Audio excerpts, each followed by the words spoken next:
My name is Urmila Nivangune and today's topic is inner classes.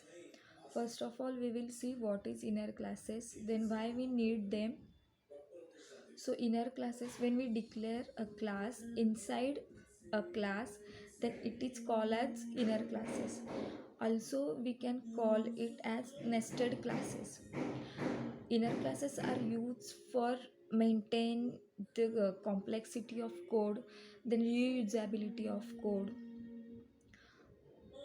In inner classes, we can access all the members and methods of outer classes, including private members, as inner classes are the members of outer classes. Then there are three advantages of inner classes. First one is nested inner classes are represent such a way that it can access all the private or default or any kind of data members of their respective outer classes. Second one is they are used to develop more readable codes or more maintainable codes, and also code optimization can be achieved by using inner classes, and inner classes are used for uh, inner classes are used for maintain the code. They are grouped and placed in a single unit. Similar kind of inner classes we can create, and that inner classes we can place in a single unit, that is outer class. There are two types of inner classes: static inner classes and non-static inner classes. Again, in non-static inner classes, there are three types. First one is member inner class, second one is local inner class, and third one is anonymous inner class. We will see all these one by one. First one is member inner class. When we declare class inside a class and outside a method, then it is known as member inner class, and it can access all the members of their outer class. In this case, a compiler creates two files, and that file name such as outer dollar sign and inner.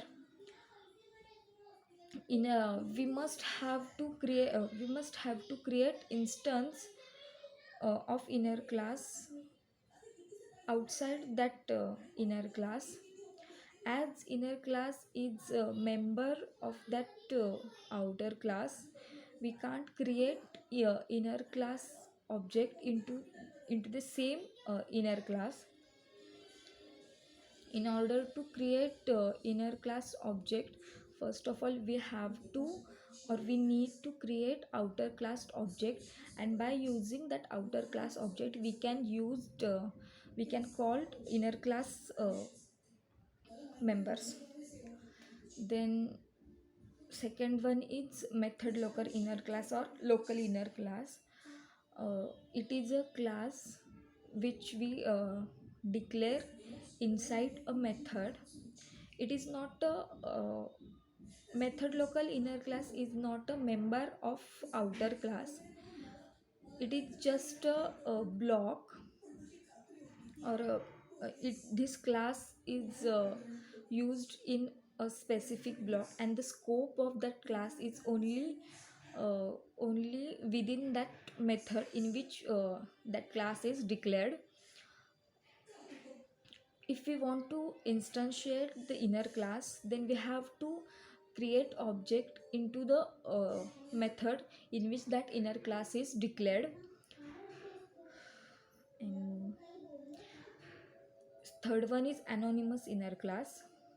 Anonymous inner class are used for single use, and as name is given anonymous, anonymous inner class has no any specific name to it. It is created when object of outer class is defined, and again and next to that, by creating curly braces, we can declare that anonymous inner classes. by using for anonymous inner classes, we can create only single object. The last one is the second type of inner class is static inner class. When we declare inner class as a static by using static keyword, then it is called as static inner classes. In order to uh, define or use the members of inner class, we don't need to create object of it, as static keyword is used before declaring the class. All the methods or all the contents of that inner class are used by or used without creating object. Then it can access static data members of outer class, but it cannot access non-static data members of outer class into inner class, as we know that non-static members are not allowed in static content. For using that, if we want to use that non-static members into static classes, we have to create object of outer class, and then we can access all the members of outer class. That's it.